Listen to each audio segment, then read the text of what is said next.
इस वीडियो में मैं आपको परमानेंट और स्थायी भर्ती के बारे में जो है संपूर्ण जानकारी बताने वाला हूं। तरफ से जो है भर्तियां निकाली गई हैं। परमानेंट और स्थायी पद है जिसके लिए अलावा छत्तीसगढ़ की महिला या फिर पुरुष अभ्यर्थी जो है इसके लिए आवेदन प्रस्तुत कर पाएंगे। परमानेंट और सीधी जो है भर्तियां की जाए। कौन से पदों पर भर्ती निकाली गई है, पद की भर्ती में क्या योग्यता मांगी गई है, चयन की प्रक्रिया किस तरीके से होगी, वेतन आपको कितना मिलेगा, कब से लेकर के कब तक जो है आप इस भर्ती में आवेदन प्रस्तुत कर पाएंगे, वो सारी जानकारी जो है आपको इस वीडियो में जो है देखने को मिलेगी। चैनल पर नए हैं, चैनल को सब्सक्राइब करिए। वीडियो पसंद आने पर वीडियो को लाइक करना ना भूलिए। हेलो जी, एक नई वीडियो में आपका स्वागत। आपके लिए लेकर के आ गए हैं दो अलग अलग विभागों के अंतर्गत निकाली गई नई भर्ती की प्रक्रिया के बारे में। आज की इस वीडियो में हम आपको दो अलग अलग विभागों के द्वारा निकाली गई भर्ती की प्रक्रिया के बारे में जो है संपूर्ण जानकारी देंगे। ये जो नोटिफिकेशन है nuclear power corporation of India limited की तरफ से जो है जारी किया गया है। Nuclear power corporation of India limited के अंतर्गत 3 अलग अलग डिपार्टमेंट में सहायक ग्रेड 1 की जो है यहाँ पर भर्तियाँ की जाएंगी। सहायक ग्रेड 1 की जो भर्ती है 3 अलग अलग डिपार्टमेंट के अंतर्गत जो है निकाली गई है और इस भर्ती में ऑल ओवर इंडिया के मेल और फीमेल दोनों तरह के अभ्यर्थी जो हैं ऑनलाइन के माध्यम से आवेदन जो है प्रस्तुत कर पाएंगे। सहायक ग्रेड 1 की जो भर्ती निकाली गई है 3 अलग अलग डिपार्टमेंट के अंतर्गत जो है की जाएगी और इस भर्ती में जो है योग्यता स्नातक पास करने के साथ साथ कंप्यूटर की योग्यता है, वे अभ्यर्थी जो है इसके लिए आवेदन जो है प्रस्तुत कर पाएंगे। तो nuclear power corporation of India limited के अंतर्गत ये जो भर्ती निकाली गई है, इस भर्ती की संपूर्ण डिटेल आपको इस वीडियो में जो है देखने को यहाँ पर मिलेगी कि सहायक ग्रेड 1 की जो भर्ती निकाली गई है कितने पदों में की जाएगी, कौन कौन से विभाग में कितने कितने पदों पर जो है सहायक ग्रेड 1 की भर्तियां की जाएंगी। इस भर्ती के लिए आवेदन करने की प्रक्रिया कब से कब तक चलने वाली है, कब से कब तक आप इस भर्ती में अप्लाई कर पाएंगे, चयन की प्रक्रिया किस तरीके से होगी, परीक्षा के पैटर्न किस तरीके से होंगे, क्या क्या चीज़ें जो है परीक्षा में पूछे जाएंगे, कैसे जो है आप इस सहायक ग्रेड 1 की भर्ती के लिए आवेदन जो है प्रस्तुत कर पाएंगे, सारी की सारी जो जानकारी है आपको इस वीडियो में जो है देखने को मिलेगी। अगर आप चैनल पर नए हैं तो चैनल को सब्सक्राइब जरूर करिएगा। वीडियो पसंद आने पर वीडियो को लाइक करना ना भूलिएगा और ऐसी ही रोजगारपरक जानकारी के लिए चैनल से जुड़े रहिएगा। तो चलिए जानते हैं nuclear power corporation of India limited के अंतर्गत निकाली गई एक और परमानेंट और स्थायी भर्ती की प्रक्रिया के बारे में। ये जो भर्ती का प्रकाशन है nuclear power corporation of India limited के अंतर्गत किया गया है, जिसमें मानव संसाधन निदेशालय यानी कि ह्यूमन रिसोर्स के अंतर्गत 3 अलग अलग डिपार्टमेंट में जो है यहाँ पर सहायक ग्रेड 1 की भर्तियाँ की जाएंगी। ये जो भर्ती निकाली गई है इसमें 3 अलग अलग डिपार्टमेंट के अंतर्गत जो है सहायक ग्रेड 1 की भर्ती होगी। पहला जो डिपार्टमेंट यहाँ पर बताया गया है मानव संसाधन विकास विभाग के तरफ से भर्ती होगी। वित्तीय एवं लेखा यानी कि अकाउंटेंट डिपार्टमेंट में जो है इसकी भर्ती होगी और सामान्य प्रशासन विभाग के अंतर्गत जो है इसकी भर्ती यहाँ पर की जाएगी। ऑल ओवर इंडिया की जो है भर्ती यहाँ पर निकाली गई है। मेल और फीमेल दोनों तरह के कैंडिडेट जो है सहायक ग्रेड 1 की nuclear power corporation of India limited के अंतर्गत निकाली गई इस भर्ती में आवेदन जो है प्रस्तुत कर पाएंगे। आवेदन करने की प्रक्रिया शुरू कर दी गई है। ऑनलाइन आवेदन करने की जो प्रक्रिया है 5 तारीख 6 महीने 2024 को शुरू कर दिया गया है। इस भर्ती में जो भी उम्मीदवार आवेदन प्रस्तुत करना चाहेंगे वे जो है 25 तारीख 6 महीने 2024 तक इसके लिए ऑनलाइन के माध्यम से आवेदन जो है प्रस्तुत कर पाएंगे। बात करें रिक्त पदों के विवरणों के बारे में कि कौन कौन से डिपार्टमेंट में कितने कितने पदों पर जो है यहाँ पर सहायक ग्रेड 1 की जो है भर्ती यहाँ पर की जाएगी, तो उसके बारे में जो है बताया गया है। सबसे पहले नंबर पॉइंट में जो है यहाँ पर बताया गया है कि सहायक ग्रेड 1 की जो भर्ती है जो मानव संसाधन विकास विभाग है उसके अंतर्गत केवल 29 पदों पर जो है इसकी भर्ती होगी। ये जो 29 पद रखे गए हैं इसमें अनारक्षित वर्ग के लिए 13 पद रखे गए हैं, EWS वालों के लिए 2 पद रखे गए हैं, SC वालों के लिए 2 पद रखे गए हैं, ST वालों के लिए 3 पद रखे गए हैं और OBC वालों के लिए 9 पद रखे गए हैं। तो सहायक ग्रेड 1 की मानव संसाधन विकास के अंतर्गत जो है 29 पदों पर भर्तियाँ की जाएंगी। वहीं दूसरा जो डिपार्टमेंट है वो है वित्तीय विभाग यानी कि अकाउंटिंग विभाग। अकाउंटिंग विभाग के अंतर्गत जो है यहाँ पर 17 पदों पर भर्ती होगी। ये जो 17 पद हैं इसमें अनारक्षित वर्ग वालों के लिए जो है 8 पदों पर भर्ती, EWS वालों के लिए 1 पदों पर, SC वालों के लिए 2 पदों पर, ST वालों के लिए 1 पदों पर और OBC वालों के लिए 5 पदों पर जो है भर्तियां की जाएंगी। तो टोटल वित्तीय विभाग में जो है यहाँ पर 17 पदों पर भर्ती होगी। तीसरा जो डिपार्टमेंट है सहायक ग्रेड 1 के लिए वो है सामान्य प्रशासन विभाग, और इसमें 12 पदों पर भर्ती होगी। ये जो 12 पद हैं इसमें अनारक्षित वर्ग के अभ्यर्थियों के लिए 5 पद, ईडब्ल्यूएस वालों के लिए 1 पद, एससी वालों के लिए 1 पद, एसटी वालों के लिए 1 पद और ओबीसी वालों के लिए 4 पदों पर भर्तियां निकाली गई हैं। तो 3 अलग अलग डिपार्टमेंट में सहायक ग्रेड 1 की जो है भर्ती यहाँ पर निकाली गई है। और सहायक ग्रेड 1 की इस भर्ती में ऑल ओवर इंडिया के मेल और फीमेल दोनों तरह के कैंडिडेट ऑनलाइन के माध्यम से अप्लाई जो है कर पाएंगे। और इस भर्ती में जो डिसेबल इंसान है वे भी जो है अप्लाई यहाँ पर कर पाएंगे। उसके बारे में जो है यहाँ पर बताया गया है कि किस किस श्रेणी के डिसेबल इंसान जो है इसमें अप्लाई कर सकते हैं, उसके बारे में भी जो है जानकारी यहाँ पर दिया गया है। साथ ही साथ यहाँ पर बात करें जरूरी तारीखों के बारे में, तो इस भर्ती के लिए ऑनलाइन आवेदन करने की प्रक्रिया 5 तारीख 6 महीने 2024 से शुरू कर दी गई है। उम्मीदवार 25 तारीख 6 महीने 2024 तक इसके लिए ऑनलाइन के माध्यम से आवेदन जो है प्रस्तुत यहाँ पर कर पाएंगे। वहीं बात करें इस पद की सबसे ज़रूरी चीज़ योग्यता के बारे में कि इस भर्ती के लिए क्या योग्यता मांगी गई है, तो सहायक ग्रेड 1 की जो भर्ती निकाली गई है 3 अलग अलग डिपार्टमेंट में निकाली गई है, 3 अलग अलग विभाग में निकाली गई है।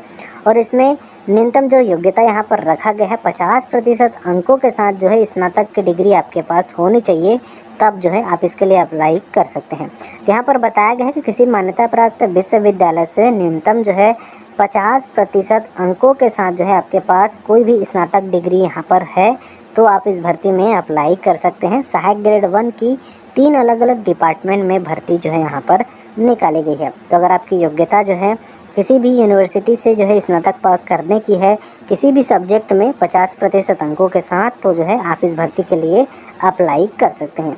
अब जानते हैं अगर आप इस भर्ती में अप्लाई करते हैं तो आपको वेतन जो है कितना मिलेगा, उसके बारे में भी जो यहाँ पर बताया गया है। तो वेतन जो है पे मैट्रिक लेवल 4 के आधार पर आपको वेतन देखने को मिलेगा। बेसिक जो वेतन है 25,500 रुपये का होगा और 50% की दर से महंगाई भत्ता जो कि सरकार द्वारा जो भी निर्धारित किया गया है उसको मिला करके टोटल जो वेतन आपको प्रति माह 38,250 रुपये का बनेगा। साथ ही साथ यहाँ पर बताया गया है कि जो भी दर होते हैं चाहे डीए का हो, महंगाई भत्ता का हो, एचआरए वगैरह का हो, वो जो है समय समय पर परिवर्तित किए जाते रहते हैं। तो उसके अनुसार जो है आपका वेतन जो है यहाँ पर 38,250 रुपये से आगे पीछे थोड़ा सा होते रहेगा। बेसिक जो वेतन है आपको 25,500 रुपये की मिलेगी और बाकी जो भी महंगाई भत्ता वगैरह है, डीए वगैरह है, एचआरए वगैरह है, वो सब मिला करके जो है आपकी जो पेमेंट है वो जो है 38,250 रुपये से आगे पीछे यहाँ पर होने वाली है। तो बहुत अच्छा जो है आपको यहाँ पर वेतन मिलने वाला है। जो भी अभ्यर्थी जिनकी योग्यता स्नातक पास करने की है वे जो है अप्लाई यहाँ पर कर सकते हैं। साथ ही साथ यहाँ पर जो भी भत्ते वगैरह होंगे वो किस तरीके से जो है आपको दिया जाएगा उसके बारे में जो है जानकारी यहाँ पर दिया गया है। वहीं बात करें आवेदकों की आयु सीमा के बारे में, तो इस पद की भर्ती में ऑल ओवर इंडिया के मेल और फीमेल दोनों तरह के कैंडिडेट जो हैं अप्लाई कर सकते हैं। तो उनकी उम्र सीमा जो है 21 से लेकर के 28 वर्ष के बीच में यहाँ पर मांगी गई है। उम्र सीमा की जो गणना होगी 25 तारीख 6 महीने 2024 की स्थिति में की जाएगी, यानी कि 25 तारीख 6 महीने 2024 की स्थिति में न्यूनतम जो उम्र सीमा है वो 21 वर्ष आपकी होनी चाहिए और अधिकतम जो उम्र सीमा है वो 25 वर्ष आपकी होनी चाहिए, तब आप जो है इस भर्ती में अप्लाई जो है यहाँ पर कर सकते हैं। 3 अलग अलग डिपार्टमेंट में जो है यहाँ पर भर्तियाँ निकाली गई हैं। तीनों में से किसी भी डिपार्टमेंट के लिए अगर आप अप्लाई करना चाहते हैं तो आपकी जो उम्र सीमा है 21 से 28 वर्ष के बीच में होनी चाहिए। उम्र सीमा का अगर आप काउंट करना चाहते हैं तो काउंट करने के लिए 25 तारीख 6 महीने 2024 का इस्तेमाल कर सकते हैं। 25 तारीख 6 महीने 2024 के डेट पर ही जो है आपकी उम्र सीमा का गणना यहाँ पर किया जाएगा। साथ ही साथ गवर्नमेंट के द्वारा जो है उम्र सीमा में जो भी छूट दिए जाएंगे उसके बारे में बताया गया है। जैसे कि पहले नंबर पॉइंट में कहा गया है कि अनुसूचित जाति और अनुसूचित जनजाति के अभ्यर्थियों को 5 वर्ष की उम्र सीमा में छूट मिलेगा। अन्य पिछड़ा वर्ग अभ्यर्थियों को 3 वर्ष की जो है उम्र सीमा में छूट मिलेगा। साथ ही साथ निःशक्त जन हैं तो कैटेगरी वाइज जो है जैसे अनारक्षित वर्ग के हैं, ईडब्ल्यूएस वाले हैं, अनुसूचित जाति या फिर अनुसूचित जनजाति के हैं, अन्य पिछड़ा वर्ग के हैं, तो उनको जो है यहाँ पर जैसे निःशक्त जन अभ्यर्थी हैं, क्योंकि इस भर्ती में निःशक्त जन को भी जो है आवेदन करने के लिए कहा गया है। तो निःशक्त जनों को जो है अलग अलग यहाँ पर जो उम्र सीमा के क्राइटेरिया है उसमें जो है अलग अलग तरह से छूट का जो है लाभ यहाँ पर मिलने वाला है। तो वो अभ्यर्थी भी जो है इस भर्ती में छूट का लाभ जो है देख सकते हैं और इस भर्ती के लिए अप्लाई कर सकते हैं। इस भर्ती के लिए जो भी अभ्यर्थी आवेदन प्रस्तुत यहाँ पर करना चाहेंगे सबसे ज़रूरी चीज़ है कि चयन की प्रक्रिया, किसी भी पद के लिए अगर आप अप्लाई करना चाहते हैं तो उस पद के लिए क्या योग्यता मांगी गई है और चयन की प्रक्रिया कैसे होगी और वेतन कितना मिलेगा, ये सारी की सारी प्रक्रिया को जानना बेहद ही ज़रूरी होता है। तो इस भर्ती के लिए जो भी अभ्यर्थी आवेदन प्रस्तुत करेगा उनके लिए चयन की जो प्रक्रिया है 3 चरणों में जो है यहाँ पर बताई गई है। सबसे पहले आपसे लिखित परीक्षा जो है यहाँ पर लिए जाएंगे, उसके बाद आपका टाइपिंग टेस्ट होगा, पीसी पर टाइपिंग टेस्ट की परीक्षा जो है वहाँ पर ली जाएगी। उसके बाद कंप्यूटर पर प्रवीणता परीक्षा यहाँ पर लिया जाएगा, जिसमें आपको पेज सेटअप करना होगा। तो पेज सेटअप आपको अगर नहीं आता तो आप जल्दी से सीख जाइएगा, और टाइपिंग टेस्ट आपको नहीं आता टाइपिंग करना तो टाइपिंग जल्दी से सीख लीजिएगा, क्योंकि सहायक ग्रेड 3 की जो भर्ती यहाँ पर निकाली गई, सहायक ग्रेड 1 की जो भर्ती यहाँ पर निकाली गई है 3 अलग अलग डिपार्टमेंट में निकाली गई है। और इसमें ज्वाइन की जो प्रक्रिया होगी वो लिखित परीक्षा, टाइपिंग टेस्ट और कंप्यूटर पर पेज सेटअप के आधार पर जो है यहाँ पर की जाएगी। सबसे पहले चरण में जो लिखित परीक्षा लिए जाएंगे तो लिखित परीक्षा 2 भागों में यहाँ पर होगी। पहला चरण में प्राथमिक परीक्षा होगा और दूसरा चरण में प्रगति परीक्षा यहाँ पर लिया जाएगा। प्राथमिक परीक्षा सभी के लिए सामान्य होगी। उसके बाद जो प्रगति परीक्षा है तो जो अभ्यर्थी पहला पेपर पास करते हैं वे ही जो है दूसरा पेपर में बैठ सकते हैं, उसके बारे में जो है यहाँ पर जानकारी दिया गया है। तो प्रथम चरण में जो प्राथमिक परीक्षा होगी उसमें आपसे सामान्य ज्ञान के जो है और ताज़ा जानकारी यानी कि करंट अफेयर को मिलाकर, सामान्य ज्ञान और करंट अफेयर को मिलाकर के 25 क्वेश्चन आपसे पूछे जाएंगे। दूसरा जो सब्जेक्ट है वो है कंप्यूटर ज्ञान का, तो कंप्यूटर ज्ञान का 15 क्वेश्चन आपसे पूछा जाएगा। और तीसरा जो सब्जेक्ट है वो है अंग्रेजी का, तो अंग्रेजी के 10 क्वेश्चन आपसे पूछे जाएंगे। तो टोटल जो यहाँ पर क्वेश्चन आपसे पूछे जाएंगे 50 प्रश्न आपसे पूछे जाएंगे और सारे के सारे जो है बहुविकल्पित यहाँ पर होने वाले हैं। तो प्राथमिक परीक्षा जो होगी यानी कि पहला जो पेपर होगा वो जो है 50 प्रश्नों का पहला पेपर जो है यहाँ पर होगा और बहुविकल्पी प्रश्न आपसे जो है यहाँ पर पूछे जाएंगे। उसके बाद यहाँ पर बताया गया है कि इसकी जो अवधि होगी 1.5 घंटे की जो है यहाँ पर होगी और प्रत्येक सही उत्तर के लिए 3 अंक निर्धारित किए जाएंगे और गलत उत्तर देने पर 1 अंक जो है यहाँ पर काटा जाएगा। तो कह सकते हैं 1/3 की आपकी जो है यहाँ पर माइनस मार्किंग आपको देखने को यहाँ पर मिलेगी। और साथ ही साथ यहाँ पर जो भी क्वालिफाई मार्क्स होंगे, क्वालिफाई नंबर होंगे, उसके बारे में बताया गया है कि पहला पेपर में सामान्य वर्ग के अभ्यर्थियों को 40% अंक लाना जरूरी है। SC, ST, OBC, EWS वाले या फिर PWD वालों को 30% अंक जो है लाना जरूरी है। तो पहला पेपर जो दिलाएंगे तो उसके सिलेबस के बारे में जो है यहाँ पर बताया गया है कि सामान्य ज्ञान और करंट अफेयर के 25 क्वेश्चन, कंप्यूटर ज्ञान के 15 क्वेश्चन, अंग्रेजी के 10 क्वेश्चन आपसे पूछे जाएंगे। तो टोटल जो क्वेश्चन की संख्या होती है वो है 50 प्रश्न आपसे पूछे जाएंगे। और ये जो 50 प्रश्न आपसे पूछे जाएंगे उसके लिए जो समय अवधि है वो 1.5 घंटे का होगा और जो एक जो क्वेश्चन होगा वो 3 नंबर का जो है यहाँ पर दिया जाएगा और इसमें मिनिमम जो नंबर है वो कितना लाना है उसके बारे में भी जो है यहाँ पर बताया गया है। उसके बाद आपका दूसरा चरण में प्रगति परीक्षा होगा। तो पहले चरण में जो अभ्यर्थी पास कर लेते हैं उन्हीं को दूसरे चरण में जो है बैठने को दिया जाएगा और दूसरा जो पेपर होगा वो 2 घंटे का होगा, जिसमें 150 जो है आपसे अधिकतम अंक होंगे यानी कि 150 नंबर का होगा और इसमें केवल 2 तरह की चीज़ें आपसे पूछे जाएंगे। इसके जो प्रश्न होंगे वो है क्वांटिटी एप्टीट्यूड के 25 क्वेश्चन और क्रिटिकल रीजनिंग। ये 2 ही सब्जेक्ट हैं, 2 ही सब्जेक्ट के आपसे 50 बहुविकल्पी प्रश्न जो है आपसे पूछे जाएंगे। और इसमें जो है दूसरा पेपर में आपको सामान्य श्रेणी के हैं तो 30% अंक लाना जरूरी होगा। SC, ST, OBC, EWS, PWD के हैं तो 20% अंक लाना जरूरी होगा। तो देखिए दोनों के लिए अलग अलग तरह के पैरामीटर्स जो है यहाँ पर रखे गए हैं। पहला पेपर सबके लिए सामान्य होगा, तो पहला पेपर में आपको जो कितने प्रतिशत अंक लाना है उसके बारे में बताया गया है। फिर उसके बाद दूसरा पेपर में आपको कितने प्रतिशत अंक लाना है उसके बारे में जो है यहाँ पर बताया गया है। फिर उसके बाद अगला जो चरण होगा वो होगा कौशल परीक्षा का, और कौशल परीक्षा 2 तरीके से होगी। एक होगा टाइपिंग टेस्ट, तो टाइपिंग टेस्ट में आपको 300 शब्द को जो है यहाँ पर टाइपिंग करना होगा, उसकी गति कितनी होगी वो जानकारी जो है यहाँ पर बताया गया है। और दूसरा होगा पेज सेटअप, तो पेज सेटअप में क्या क्या चीज़ों को जो है आपको पेज सेटअप में करना होगा उसके बारे में बताया गया है, जैसे कि पैराग्राफ की इंडेक्सिंग करनी होगी, टेक्स्ट को बोल्ड करना होगा, अंडरलाइन करना होगा, इटैलिक करना होगा, अलग फंड का साइज़ आपको जो है यहाँ पर करना होगा, फंड की साइज़ का प्रयोग करना होगा, छोटे बड़े फंड का इस्तेमाल करना होगा, पैराग्राफ की संख्या जो इंसर्ट करनी होगी, centre align, left align, right justify आपको जो है यहाँ पर सीखना होगा, लेफ्ट या फिर राइट मार्जिन लगाना कैसे हैं, हटाते कैसे हैं वो सीखना होगा, पेज में जो है पेसेज में लाइन स्पेसिंग कैसे लगाते हैं, डबल स्पेस कैसे लगाते हैं, सिंगल स्पेस कैसे लगाते हैं, वो सीखना होगा। तो ये पेज सेटअप का काम जो है आपको यहाँ पर सीखना होगा। तो कौशल जो परीक्षा होंगे 2 भागों में जो है यहाँ पर लिया जाएगा। पहला में आपका टाइपिंग टेस्ट होगा और दूसरा में पेज सेटअप होगा। उसके बाद जो है इसी तरीके से जो है आपका चयन जो है यहाँ पर किया जाएगा। और जो भी अभ्यर्थी इसके लिए जो है आवेदन प्रस्तुत किए हैं उनको 3 चरणों में जो है यहाँ पर एग्ज़ाम दिलाना होगा। पहला लिखित परीक्षा, दूसरा टाइपिंग टेस्ट और तीसरा जो है कंप्यूटर प्रवीणता परीक्षा जो है यहाँ पर दिलाना होगा। तो जो भी अभ्यर्थी इसके लिए आवेदन करना चाहते हैं उनके पास कंप्यूटर का ज्ञान भी जो है होना ज़रूरी है। नहीं है तो बेसिक कंप्यूटर की जानकारी जो है आप अच्छे से रख लीजिए ताकि अच्छे से पेपर में जो है आप यहाँ पर निकाल पाएँ।